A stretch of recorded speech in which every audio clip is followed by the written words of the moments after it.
y'all, we're at Kennedy Space Center and we have a tour scheduled that's like a 3-hour long tour with lunch included, so we're gonna do that and then just see what all we can see. A lot of stuff is closed right now, like any of the bus tours are closed, but there's a lot to do just with the main visitor center, so that's what we'll be doing today. And then thoroughly with water and soap for at least 20 seconds, or use hand sanitizer available throughout the visitor complex. Together we can keep each other safe and healthy. So we made it in. Mom and I both tested high at first on the temperature screening. They do screen your temperature just like at Disney. Mom and I both tested high, so we had to stand under the fan, and then we both, after a couple tries, ended up under 100. So I guess it was just standing in the hot line waiting for security to open. But now we're gonna go and see where we need to go for our tour. Minor problem.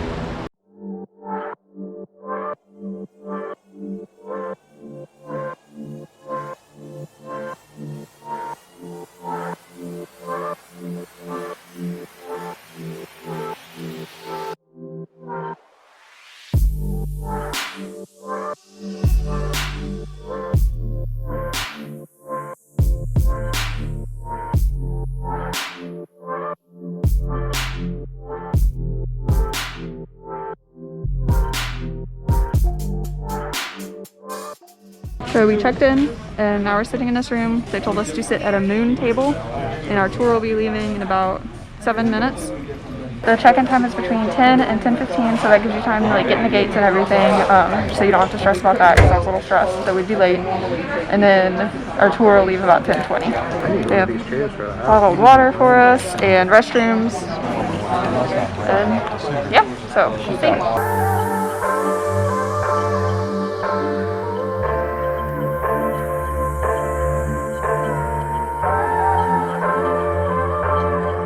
We're supposed to be staying 6 feet apart.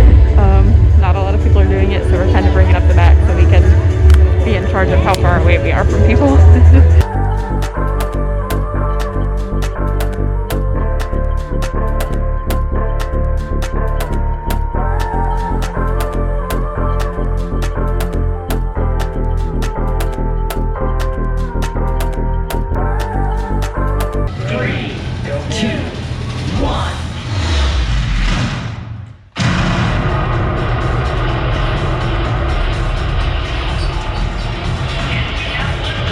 So that presentation was a little loud, but they have this sensory advisory that tells you.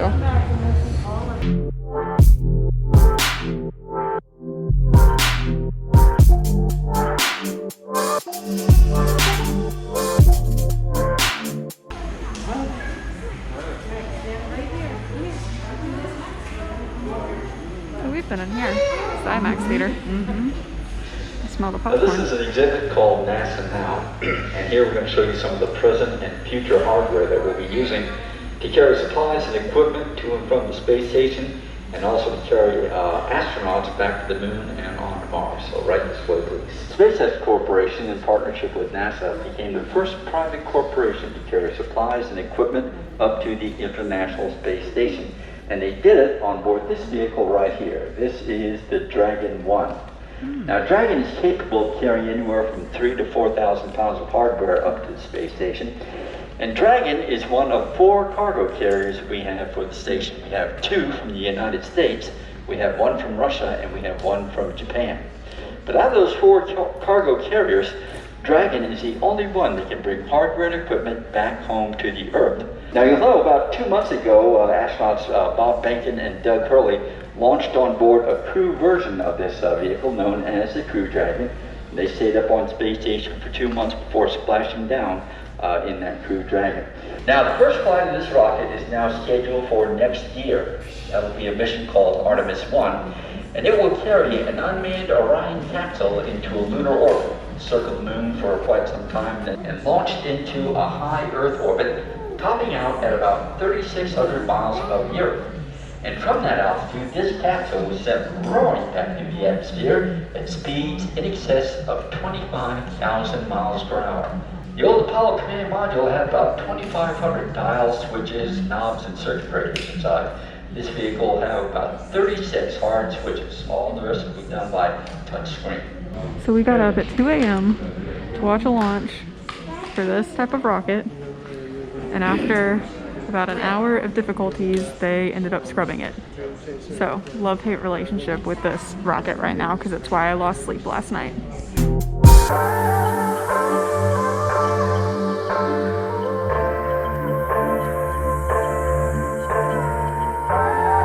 Now what you see right here is a full-scale mock-up of the solid rocket boosters and the external fuel tank used for the space shuttle.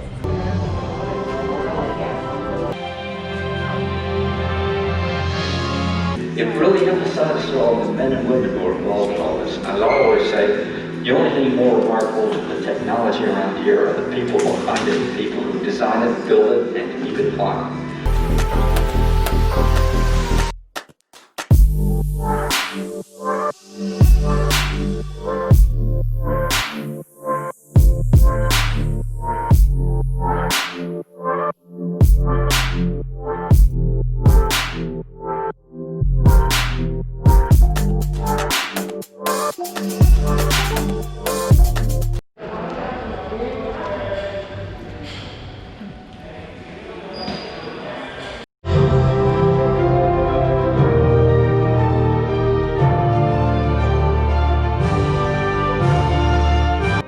The President's message said, "You go forward this morning on a daring enterprise, and you carry the hopes and prayers of all Americans with you." And astronaut John Young, the commander of the mission, replied, "That's a right fine speech. We sure appreciate it." The crew compartment is, it's actually a two-level affair.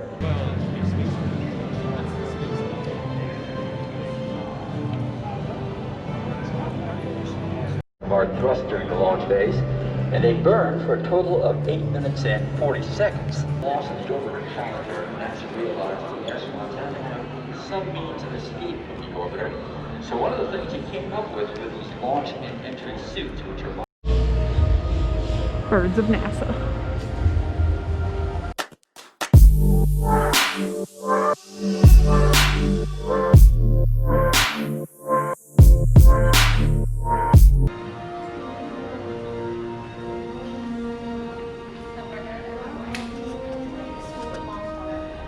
Now, the National Aeronautics and Space Administration was established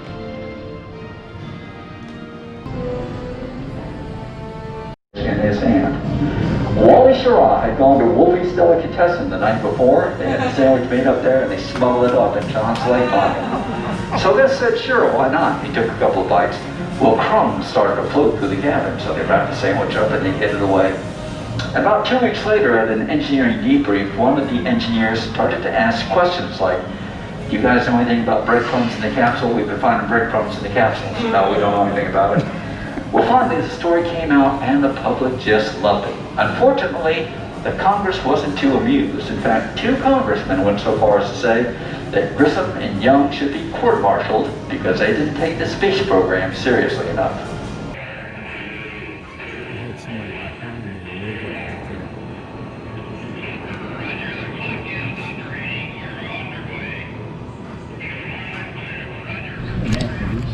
So the options for lunch were turkey or ham wraps or a salad. This is the salad. And then we were told there would be a gluten-free bar. This is the bar. It says, that's upside down. Contains milk, soy, and wheat ingredients. So, would one of y'all like this? Yeah. The regular lunch had a cookie. And my dad wanted y'all to know that it's made with cage-free eggs. But you had, some of them had Doritos and almonds, and some of them had Lay's. So it really just kind of depends. But this is the salad. So on here, there are these giant pads on the ground that you can step on, and you can build up your meters so that it's trying to go to Earth right now. So if we come and jump on these little hexagons, they'll light up. I think this whole pad is Earth. See it lit up. Then we build power, I think. Yeah, we're building power. So the salad lunch option was not that great that was included with the tour, but the tour was only $20 and it was basically a 2.5-hour tour with lunch included. So I'd say it was still worth it, but Mom and I are going to see if we can find something at the Orbit Cafe, because that's the only really dining option that's open right now. So I'll let you know if we find anything. So we're gonna go in Orbit Cafe and see what options they have. All right, so they have these kiosks, and let's see, order now, English. Beef burger.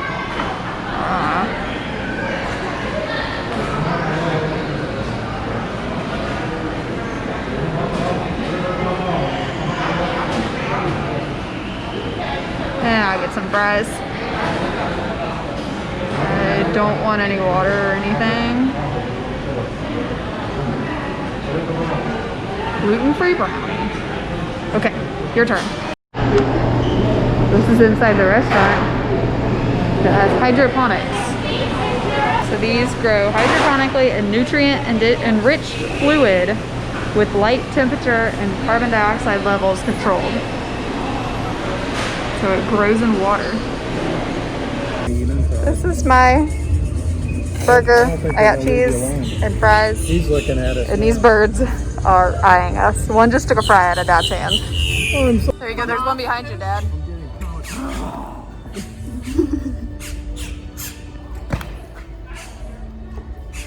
They had a gluten-free brownie and a gluten-free cookie option. So this is a gluten-free brownie.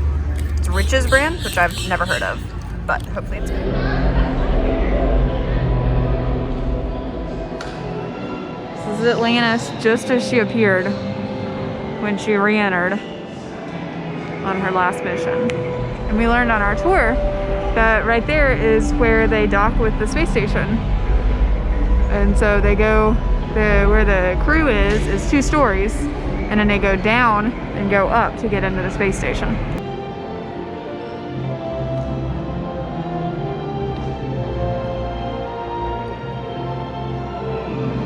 Stand on the red dot.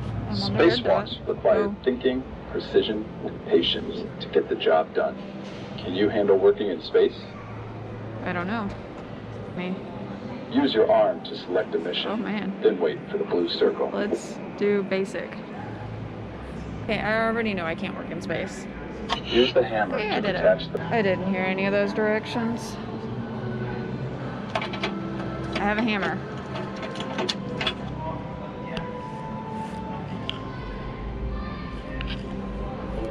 Oh no.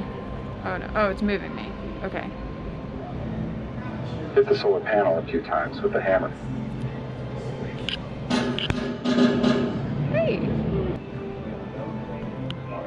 Oh, I got the GoPro. Hey! Spread your arms to release the panel. I did that.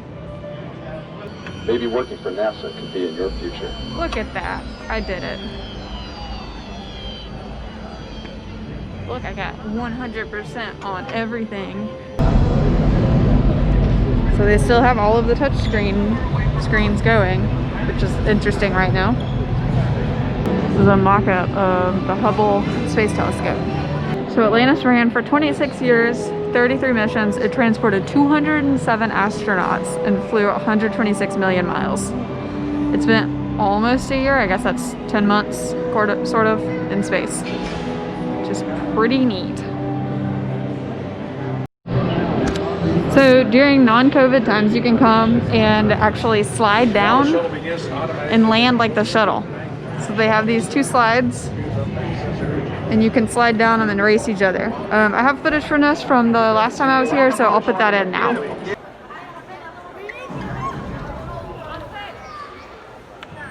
So these are all the Space Shuttle Atlantis patches, and some of them are actually signed by the astronauts.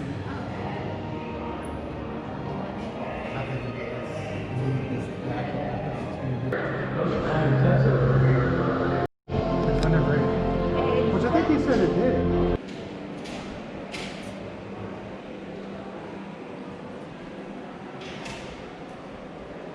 This right here has how long the space station has been in orbit.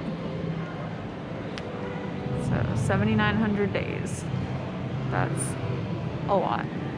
So I'm not going to video in there, but they do have an exhibit remembering Challenger and Columbia.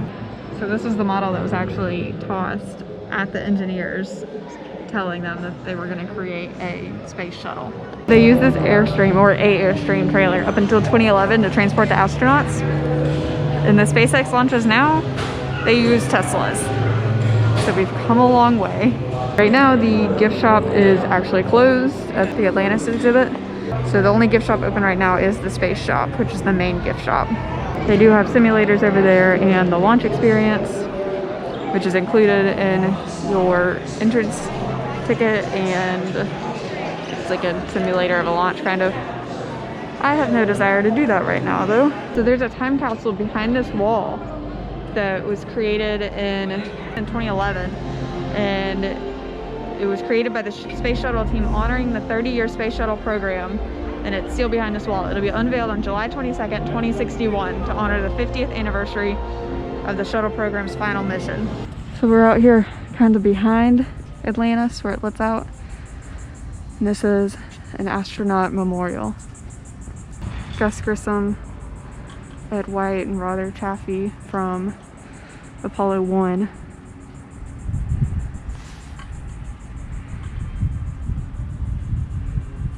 And you have Challenger in Columbia, and then a few other test pilots.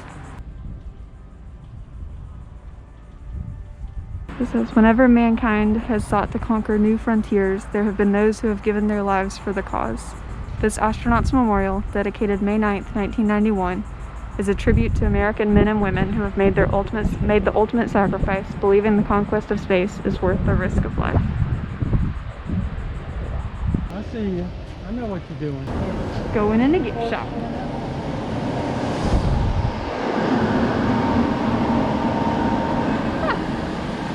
They're really taking the opportunity. $20, that's not bad. So here they have Boeing merch and SpaceX merch. So the Falcon 9, so Occupy Mars, I kind of want that. So this shows you the meatball and what all it represents, which is cool.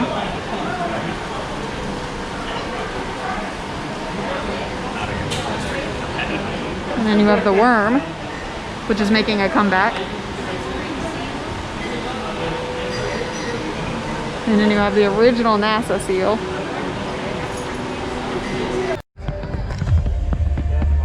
We're almost there.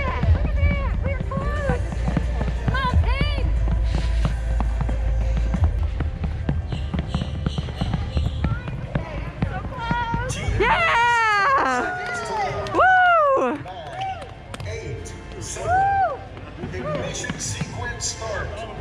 3, 2, 1, ignition. We have liftoff. The rocket is cleared the tower. The mural of their National Space Station with every single country that has contributed towards it or has research on it. So this is part of the rocket garden where they have just a lot of different rockets and a garden. Yeah, to the point it's a little warm. I think. Oh, that's a cool shot with the sun. So I think we're gonna call it a day. It really wasn't high crowds. When we were in our tour group, there were about 20 people, and some people just weren't social distancing that well. I have seen a few people not wearing their mask correctly. I've only heard one employee here actually correct the people and tell them to put their masks on correctly. But I'd say it was a pretty good day. The tour was definitely worth it for the $20 just to get that 3-hour tour with somebody who knew what each exhibit was and could tell you little extra things about it. But yeah, if you have a space center near you, or you know, something like this, go support it, because I know with Kennedy Space Center it is entirely visitor funded, so there's no taxpayer money. So if visitors don't come, they don't get any money, and we want things like this to stay around. So make sure you go, and if you can come here, definitely come here. It's a good time to come, even though not everything's open. You do get a return ticket for 2021 when you buy a ticket for 2020, just because they realize not everything's open, so they want you to be able to come back when bus tours are going and everything. So thank y'all so much for watching. Be sure to subscribe, Wear your mask, wash your hands, be safe, and we'll see you later.